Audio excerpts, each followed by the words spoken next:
여기 딸의 문제를 가지고 나온 해당장의 태도를 보십시오. 얼마나 겸손한 태도인지 보십시오. 그는 자기의 체면, 자기의 지위 이런 거 상관하지 않고 예수님 앞에, 예수님의 발 앞에 엎드렸다, 이렇게 기록하고 있습니다. 여기서 보여주는 건 겸손이에요. 회당장이 얼마나 겸손했는지. 여러분, 이 발 앞에 엎드리면 겸손함인데 동막 높은 자리에 있는 회당장이 발 아래 엎드렸다는 것은 주님에 대한 최고의 존경일 뿐만 아니라 최고의 겸손입니다. 오늘 여러분이 이곳에 앉아 있지만 주님을 향한 최고의 존경심이 없다면 허사입니다. 그리고 주님 앞에서 최고의 겸손을 보이지 못한다면 가짜입니다. 회당장은 주님 앞에 최고의 존경심과 자기를 한없이 낮추는 최고의 겸손함을 보였습니다. 겸손은 최고의 능력입니다. 겸손은 무기력이나 무능력이 아니라 최고의 능력이 됩니다. 겸손은 하나님의 큰 능력을 사용할 수 있는 가장 좋은 방법이기도 합니다. 여러분, 자녀들의 문제를 가지고 이렇게 간곡하게 겸손하게 엎드리시기를 바랍니다. 지금 여러분의 자녀 어떻습니까? 정말 그리스도 안에서 진리 가운데 바로 살고 있습니까? 정말 믿는 자로서 목사, 장로, 권사, 집사의 자식으로서 쪽팔리지 않게 살아가고 있느냐는 말입니다. 여러분, 자식의 문제는 쉽지 않습니다. 내 마음대로 되지 않습니다. 오죽하면 우리 속담에 자식 둔 사람은 입찬 말 못한다, 이런 속담이 있어요. 내 마음대로 안 되는 거예요. 이게 내 마음대로. 여러분, 지금 내 자녀가 먹고 사는데 급급하지 않고 모든 게 그냥 세상적으로 안정됐다고 방심하거나 안심하지 마십시오. 또 지금 여러분의 자식이 실패했다고 포기하거나 절망하지 마십시오. 중요한 것은 하나님 앞에 데리고 나와서 하나님 앞에 엎드려야 됩니다. 그리고 그를 주님이 만져주시기를 기대해야 됩니다. 주님이 그 머리 위에 손을 얹고 안수하고 주님의 손이 그에게 임할 때 역사가 일어날 줄 믿습니다. 겸손하십시오. 문제는 겸손하게 하나님께 엎드리지 않고 간곡하게 주님을 의지하지 않는 게 문제입니다. 이제 이 해당장의 이 겸손함과 엎드려 간청함을 들으시고 예수님께서 회당장의 집에 신방을 가겠다고 말씀하세요. 24절에서 이에 그와 함께 가실새 큰 무리가 따라가며 애워싸 밀더라. 간절한 회당장의 간구를 들으시고 주님은 그 회당장과 동행하셨습니다. 여러분, 주님께 엎드리면 주님이 우리의 문제 현장에 함께 가주시는 줄 믿습니다.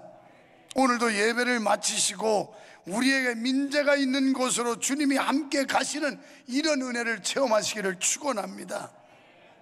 그런데 가는 중에 문제가 생겼습니다. 주님이 그 집을 신방하신다고 하면 호전이 돼야 됐고, 뭔가 백부장의 하인처럼 그 시로 나왔다는 얘기가 와야 되는데 아이는 죽었습니다. 그래서 사람들이 와서 얘기합니다. 당신 딸 죽었어. 이제 더 이상 예수님을 괴롭히지 마시오. 다시 말하면 끝났어. 더 이상 희망이 없어. 이제는 우리가 희망을 걸 필요도 없고 예수님을 귀찮게 해봐야 소용이 없어. 이렇게 얘기하는 겁니다. 여러분, 지금도 마귀는 여러분의 현실을 보고 야, 내 인생 끝났어. 너는 이제 끝장이야. 더 이상 희망이 없어. 예수 믿는 우리를 향하여 지금 마귀는 이렇게 우리를 속삭이면서 마음 약해지게 하고 실망하게 하고 자포자기 포기하게 하는 이런 음성을 마귀가 들려줄 겁니다. 여러분, 정말 심각하지 않습니까? 예수님과 함께 가면 모든 일들이 호전되고 뭔가 새롭게 진전되는 이런 모습이어야 되는데, 주님이 함께 가시는데도 불구하고 절망적인 소식이 들려왔단 말이에요. 여러분이 지금 신앙 가운데 믿음 생활하지만 모든 일이 안정적이고 평안하고 잘 되기를 바라는데 그렇지 않는 상황이 벌어질 수 있다는 겁니다. 그러나 포기하거나 실망하지 마십시오. 지금이 바로 기회라는 거예요. 이건 나사로의 사건에서 비슷한 그런 스토리가 나오지요. 그래서 예수님한테 우리 오빠가 죽게 됐으니 와서 고쳐주세요 했는데, 예수님이 오실 때는 이미 나사로가 죽은 뒤에 왔어요. 그래서 나사로의 누이 동생들이 뭐라 그럽니까? 왜 이제 오세요? 죽었잖아요. 끝났잖아요. 지금도 마찬가지예요. 끝났어요. 이제는 더 이상 기회 없다고요. 예수님 와도 소용없다고요. 오늘 우리의 마음속에, 우리의 생각 속에 마귀는 이런 생각 넣어줍니다. 너 지금 상황을 봐라. 현실을 봐라.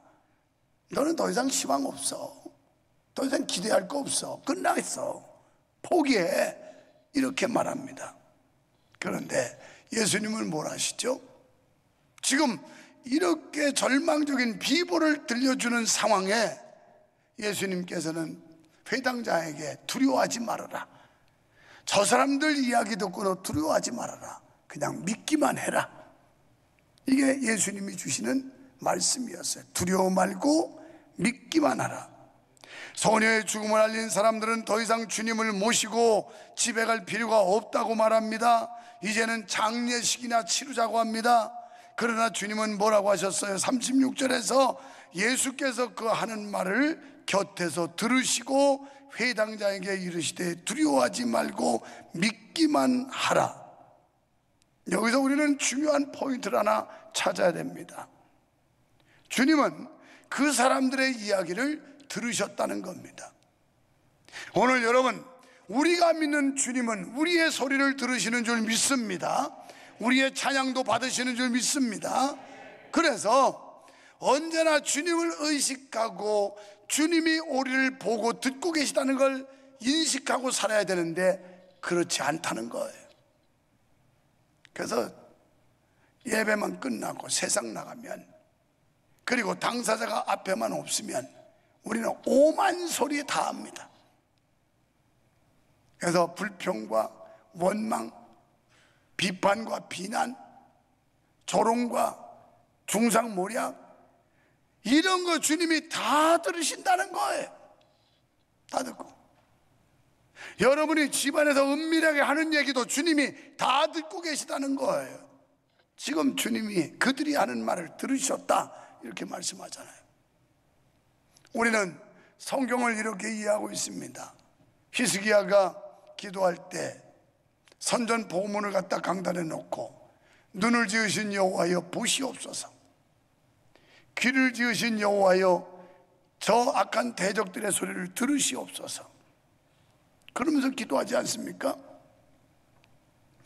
오늘 이 예배 중에 거하시며 예배를 들으시고 받으시는 하나님이라고 믿어야 여러분이 경건함이 있지, 그렇지 않으면 건성으로 와서 앉았다가 건성으로 가는 사람이에요. 하나님과는 아무 상관도 없는 짓을 하고 가는 겁니다.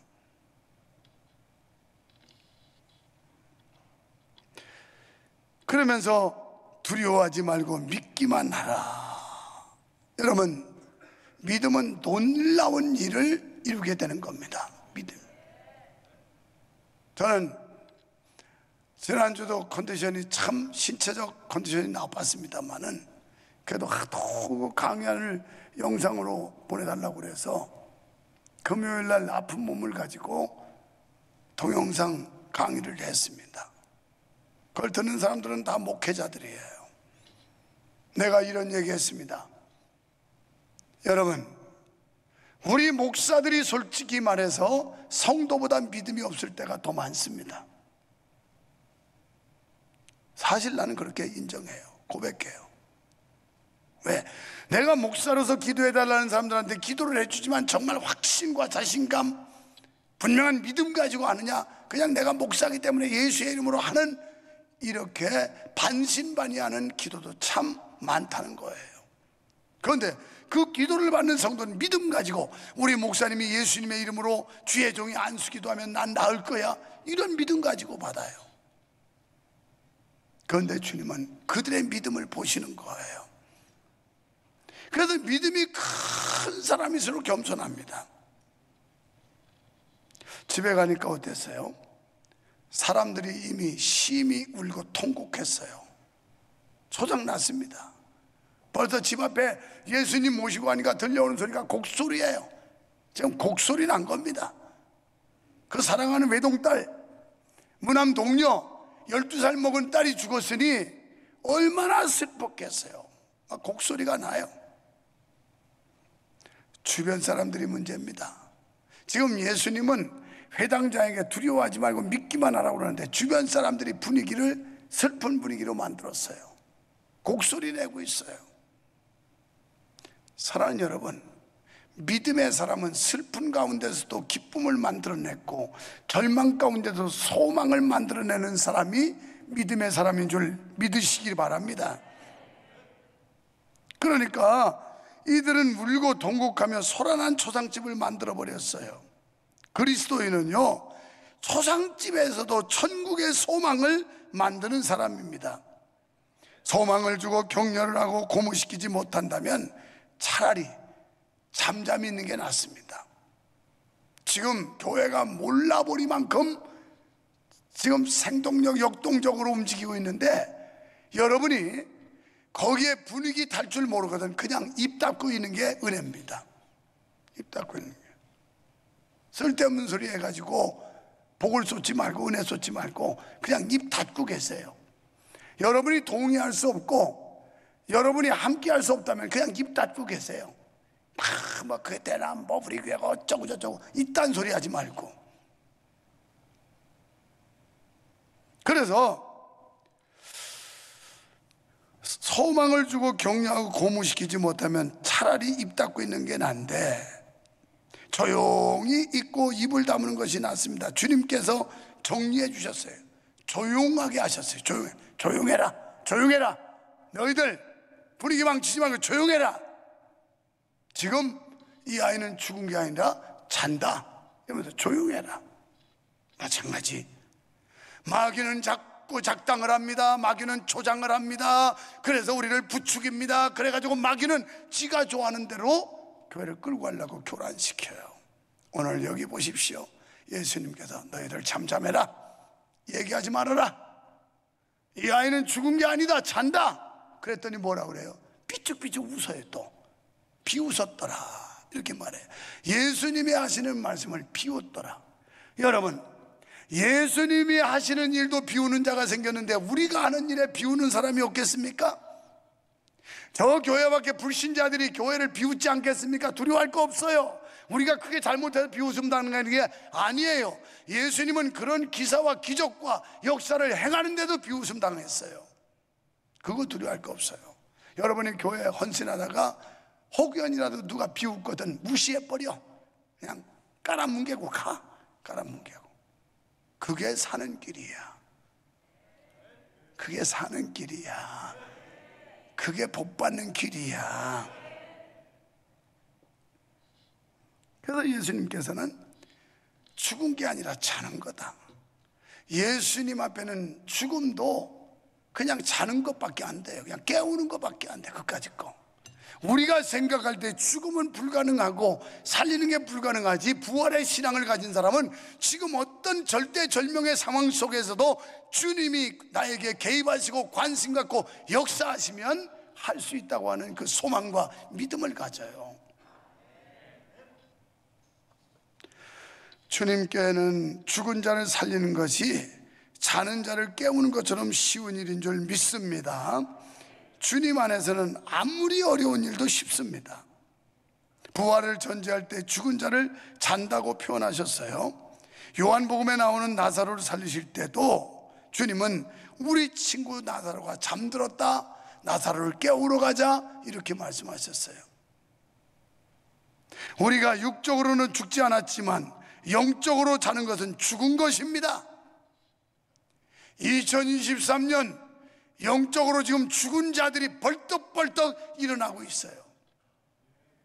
어제도 교회 식당에 밥 먹으러 오라고 해서 내려갔습니다.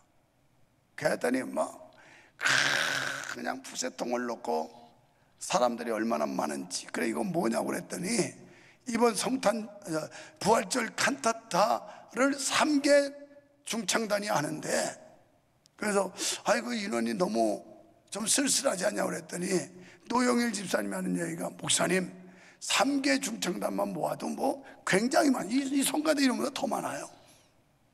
거기다가 애들 다 데리고 가족 단위로 오다 보니까 얼마나 많은 사람들이 있는데 웬만한 교회더라고. 교회 주일학교부터 작년부까지 큰 기쁨으로, 그러면서 한 교회를 다니지만 중창단이 다르고 서로 기관이 다르고 이러다 보니 낯설으니 밥 먹다가 갑자기 일어서세요, 이쪽 줄은 이쪽으로 가고 이쪽으로 오세요, 막 이러면서 교제라고 여기다 이름표 다 붙여가지고 애들 어른들도 이건 누구 집 애들인가, 누가 엄마인가 아빠인가, 그리고 이 사람은 누군가, 이름 막 이러면서 교제하는데 얼마나 아름다운지 몰라요. 얼마나 아름다운지. 그걸 식당에 가서 먹으려면 돈이 얼마나 비싸겠어. 삼겹살을 50근 샀다는데 50근 식당 가서 먹으려고 그러면 150만 원 들어갈걸. 200g 1인분이니까 어떻게 따져봐 한번. 난 잘 모르겠어. 그러면서 서로 교제하고 단합받고 이런 분위기를 타야 되고 분위기를 띄워야 되는 거예요. 지금 다른 사람들이 죽어 다 벌떡벌떡 이러는데 자기만 지금 벌렁 자빠져서 죽어 있으면 이거 쪽팔리는 겁니다.